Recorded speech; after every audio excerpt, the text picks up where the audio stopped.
कैसे हो आप सब लोग। Welcome to I chemistry channel. तो इस वीडियो में हम पढ़ेंगे ई नॉट, आपका स्टैंडर्ड इलेक्ट्रोड पोटेंशियल के एक टेबल पढ़ेंगे, ठीक है।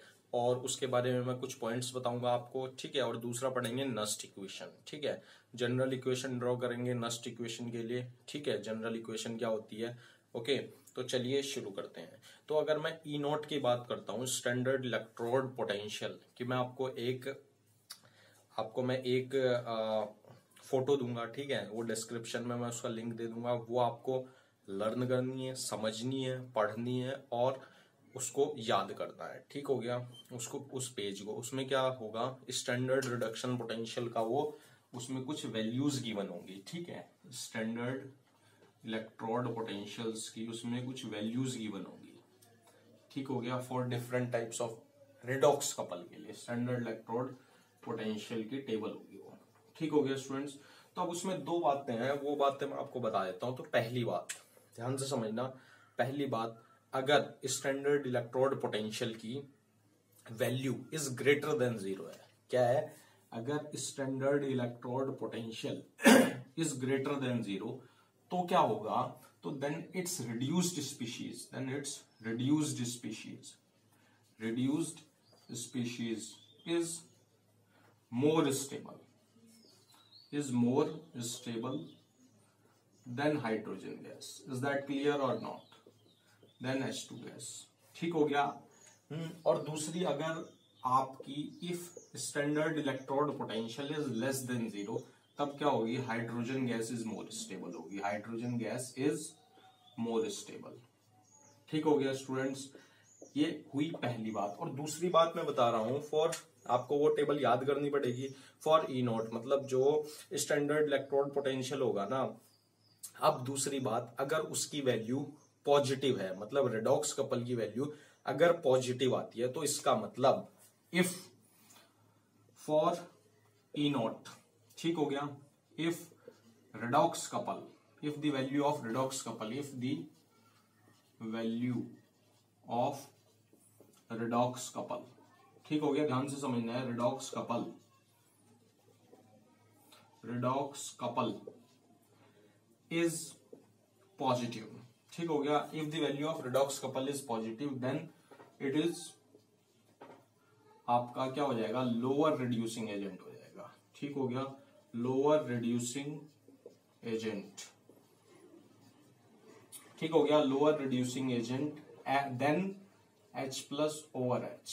इज दैट क्लियर और नॉट, ठीक है। अगर वैल्यू रिडॉक्स कपल की पॉजिटिव आती है तो वो लोअर रिड्यूसिंग एजेंट होगा then H plus over H2S, ठीक हो गया। इज दैट क्लियर और नॉट। और if for E naught value, if the value of redox couple, ठीक हो गया, रिडॉक्स कपल इज नेगेटिव आ रही है, उसकी वैल्यू क्या आ रही है स्टूडेंट्स, नेगेटिव आ रही है, तो क्या होगा, it is higher oxidizing agent, reducing agent then H plus over H2 gas, ठीक हो गया। इतनी बात क्लियर है स्टूडेंट्स।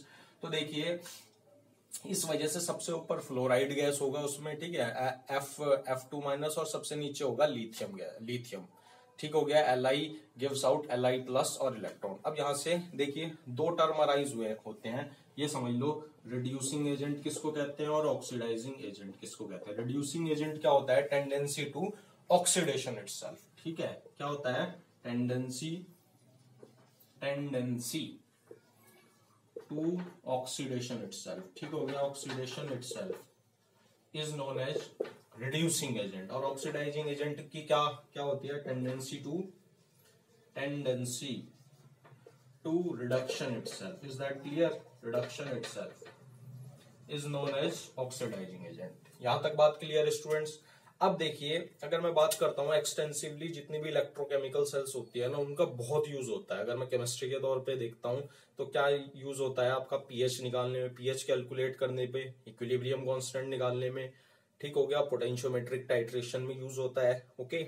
और आपका जितने भी थर्मोडायनेमिक फंक्शंस होते हैं, डेल्टा जी निकालने में, ठीक है, डेल्टा एस निकालने में, डेल्टा एच निकालने में, ठीक हो गया स्टूडेंट्स, ओके। मैं इसको रब करता हूँ। नेक्स्ट टॉपिक हम पढ़ते हैं आपका नस्ट इक्वेशन, ठीक है। जब तक मैं रब करता हूँ आप चैनल को सब्सक्राइब कर लो, okay, for latest chemistry videos के लिए, ठीक है। मैं इसको रब कर देता हूँ स्टूडेंट्स और चेक करता हूँ वेदर इट्स फिल्मिंग और नॉट।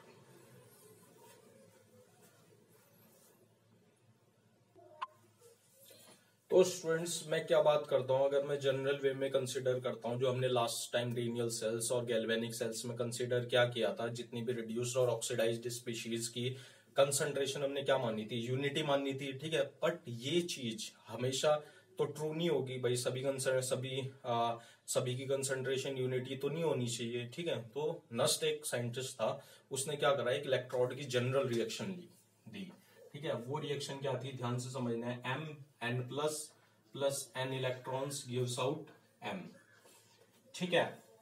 उसने एक मेटल की रिडक्शन रिएक्शन दी, ठीक है। फिर उसने क्या करा आपका, उसने with the help of standard hydrogen electrode की हेल्प से ई सेल के लिए एक जनरल इक्वेशन ड्रॉ करी। वो इक्वेशन क्या थी students, E cell equals to E not cell, ठीक हो गया, minus R T upon N F ln आपका क्या था, इस वाली इक्वेशन के लिए मेटल हमें पता है ना, प्रोडक्ट अपॉन रिएक्टेंट होता है, ठीक है, M N plus. Is that clear और नॉट, ठीक है। तो उसने एक जनरल इक्वेशन दी। अब देखिए ई सेल निकालना होगा, ठीक है, ई नॉट सेल उस वाली जो टेबल है उससे याद करके होगा, ठीक है, उससे ये गिवन होगी क्योंकि ये कांस्टेंट आएगी। आर क्या है आपका आर क्या है आपका universal gas constant, T temperature kelvin में, और एन क्या है नंबर ऑफ इलेक्ट्रॉन्स का जितने का एक्सचेंज होगा, ठीक है। और एफ क्या है हमारा Faraday's constant. Is that clear और नॉट, ठीक हो गया। लॉन क्या है आपका नेचुरल लॉग है, ठीक है। तो अब क्या होता है फॉर मेटल के लिए, जो मेटल होता है ना, क्योंकि मेटल किस में होगा आपका सॉलिड में होगा, for metal the concentration is unity लेते हैं, ठीक हो गया। मेटल के लिए अगर कोई जो चीज सॉलिड में है तो उसकी कंसंट्रेशन क्या लेंगे, यूनिटी लेते हैं, ठीक हो गया। तो ई सेल क्या हो जाएगा, E cell equals to E naught cell minus R T upon N F ln 1/m n plus, ठीक हो गया। इज दैट क्लियर और नॉट। ये हमने इक्वेशन ड्रॉ करी, ये नस्ट इक्वेशन होती है स्टूडेंट्स, ओके। अभी मैं इसको और ब्रीफली एक्सप्लेन करूंगा। अब देखिए ई नॉट सेल क्या होगा, वही टेबल से या तो गिवन होगा या टेबल से फाइंड आउट करना होगा। Is that clear. आर क्या है, गैस कांस्टेंट है, ठीक हो गया। Is that clear. इसकी वैल्यू क्या होती है 8.314 जूल पर केल्विन पर मोल, ठीक हो गया स्टूडेंट। टी क्या है, टेम्परेचर है, वो किस में होगा, केल्विन में होगा, ओके। एन क्या है, नंबर ऑफ इलेक्ट्रॉन्स का exchange, number of electrons exchange, ठीक, ओके। और एफ क्या है हमारा, फैराडेज कांस्टेंट, ठीक है। इसकी वैल्यू कितनी होती है 96500 कूलम पर मोल होती है। इज दैट क्लियर और नॉट। इतनी बात क्लियर है स्टूडेंट्स। अब देखिए, अब हम आगे बढ़ते हैं। मैं डेनियल सेल लेता हूं, फॉर डेनियल सेल, ध्यान से समझना है, फॉर डेनियल सेल ली मैंने। अब वही हमें पता है उसमें क्या होता है भाई, जिंक का ऑक्सीडेशन होता है और कॉपर का रिडक्शन होता है, ठीक है। तो मैं बात करता हूं फॉर कैथोड पर क्या था, रिडक्शन था, ठीक हो गया। तो इसके टर्म में लिखते हैं, ठीक हो गया।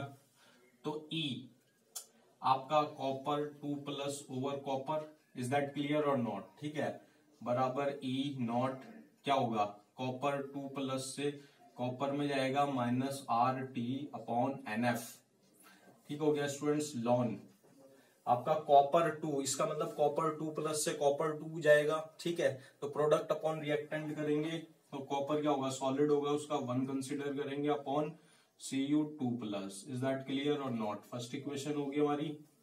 इतनी बात क्लियर है स्टूडेंट्स। अब देखिए फॉर एनोड के लिए करेंगे, फॉर एनोड ध्यान से समझते आना है। E अब देखिए एनोड को भी तो आप कैथोड के टर्म में लिखोगे, क्योंकि हमें ई सेल क्या होता है, E right minus E left. Is that clear और नॉट, ठीक है। तो इसको भी किस में लिखेंगे, आपको किस में लिखेंगे, कैथोड के टर्म में, ठीक है। Zinc equals to E naught आपका जिंक 2+, ठीक हो गया, over zinc minus RT upon NF ln 1 upon, अब जब उसको रिडक्शन के टर्म में लिखेंगे तो Zn2 plus 2 electrons gives out Zn, ठीक है, Zn क्या है, सॉलिड, तो प्रोडक्ट अपॉन रिएक्टेंट 1 हो जाएगी कंसंट्रेशन। इज दैट क्लियर और नॉट? ठीक हो गया, ये सेकंड इक्वेशन हो गई। अब देखिए n क्या था, नंबर ऑफ इलेक्ट्रॉन्स एक्सचेंज, तो कितना आएगा नंबर ऑफ इलेक्ट्रॉन एक्सचेंज, आपका आ जाएगा 2। इज दैट क्लियर और नॉट? क्योंकि 2 इलेक्ट्रॉन्स का एक्सचेंज होता है। ठीक हो गया। तो अब देखिए ई सेल निकालना था हमें। ई सेल निकालने का क्या फॉर्मूला है स्टूडेंट्स, ई कैथोड माइनस ई एनोड होता है। इज दैट क्लियर और not? E cathode minus E anode, ठीक हो गया, ई कैथोड माइनस ई एनोड। तो करो, यानी इसमें से इसको माइनस करेंगे। इज दैट क्लियर और नॉट? तो ई सेल क्या हो जाएगा, इसमें से ये घटा रहा हूं, यानी ई नॉट आपका Cu2 plus over Cu minus E not Zn2 plus over zinc. ठीक हो गया। इज दैट क्लियर और नॉट? तो देखिए अब मैं क्या कॉमन ले रहा हूं इसमें से, minus RT upon 2F common ले लेता हूं। ठीक हो गया। तो क्या आ जाएगा मेरा, ठीक है, क्लियर। तो देखिए इसमें से ये कॉमन लूंगा तो ये प्लस ये। इज दैट क्लियर और नॉट? तो मैं डायरेक्ट कर दूं तो ये ऊपर घूम के चले आएगा, तो क्या आ जाएगा, ln Zn2 plus over Cu2 plus. इतनी बात क्लियर है? समझ में आ रहा है नहीं आ रहा है? क्लियर है या नहीं ये बात? ये मैं एक स्टेप मैंने स्किप कर दिया। क्लियर है बेटा इस बात, ये बात या नहीं?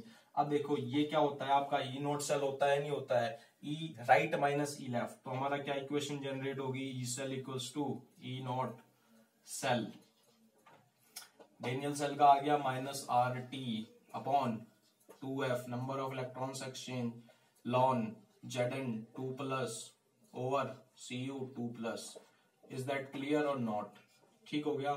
तो ये इक्वेशन हमारी किसके लिए जनरेट होगी, डेनियल सेल के लिए। Is that clear? अब देखिए ध्यान से समझना, अगर मैं कंसंट्रेशन कॉपर 2 प्लस की इंक्रीज करता हूं तो ये बढ़ी, तो ये ओवरऑल कम हो गई, तो कम में से माइनस तो प्लस हो गई, इसका मतलब ई सेल इंक्रीज हो जाएगा on increasing the concentration of Cu2 plus ions. Is that clear और नॉट?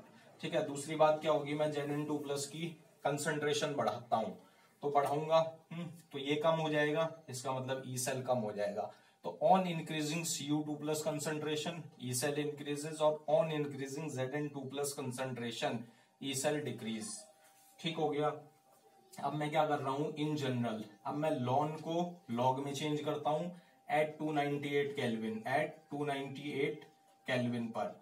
देखो मेरी क्या इक्वेशन आती है, E cell equals to E not cell minus 0.0591 upon कितना आ जाएगा, 2। ठीक हो गया। यानी देखो टेम्परेचर की वैल्यू 298 केल्विन रखेंगे, आर की वैल्यू क्या रखेंगे, 8.314 जूल पर केल्विन पर मोल। इसको लॉन को लॉग में चेंज करेंगे 2.303 इंटू लॉग। ठीक है। तो ये आ जाएगी मेरी log Zn2 plus over Cu2 plus. Is that clear और नॉट? ठीक है। तो नेक्स्ट इक्वेशन ये जनरेट हो गई। इतनी बात क्लियर है या नहीं? ठीक हो गया स्टूडेंट्स। अब एक जनरल इक्वेशन लिखते हैं और उसके लिए हम ई सेल निकालेंगे। ठीक है, मैं इसको रब करने जा रहा हूं।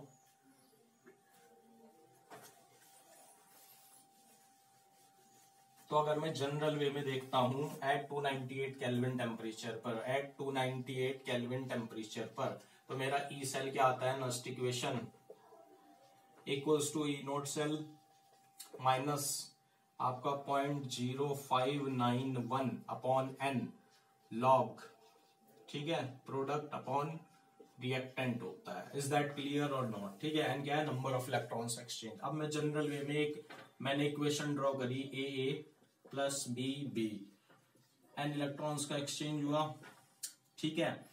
और सी बन गया, डी बन गया। Is that clear? तो इस वाली इक्वेशन में रखता हूं मैं।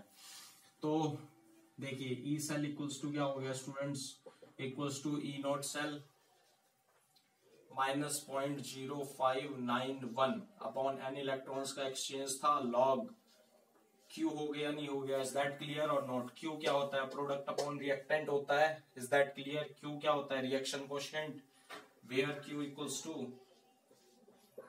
Reaction quotient. ठीक हो गया स्टूडेंट्स। तो वैल्यू रखते हैं। तो देखिए ई सेल क्या हो गया, अगर जनरल इक्वेशन दी होगी हमें तो E not cell minus 0.0591 upon n, तो लॉग प्रोडक्ट अपॉन रिएक्टेंट, और ये स्टोइचियोमेट्री है, इसकी पावर बन जाएगी स्टूडेंट्स, तो क्या हो जाएगा सी की पावर स्मॉल सी डी की पावर स्मॉल डी अपॉन ए की पावर स्मॉल ए बी की पावर स्मॉल बी। ठीक हो गया, तो ये जनरल इक्वेशन हो गई। ठीक हो गया स्टूडेंट्स, ई सेल निकालना होगा, हमें पोटेंशियल निकालना होगा, ई नॉट सेल की वैल्यू गिवन होगी या उस वाली टेबल से देखेंगे 0.0591 अपॉन एन कितने इलेक्ट्रॉन्स में एक्सचेंज आया, और ये फॉर्मूला लगाएंगे। ठीक है, तो इसी के साथ वीडियो खत्म हो जाती है। वीडियो अच्छी लगे लाइक सब्सक्राइब और शेयर कर दो। ठीक है, थैंक यू।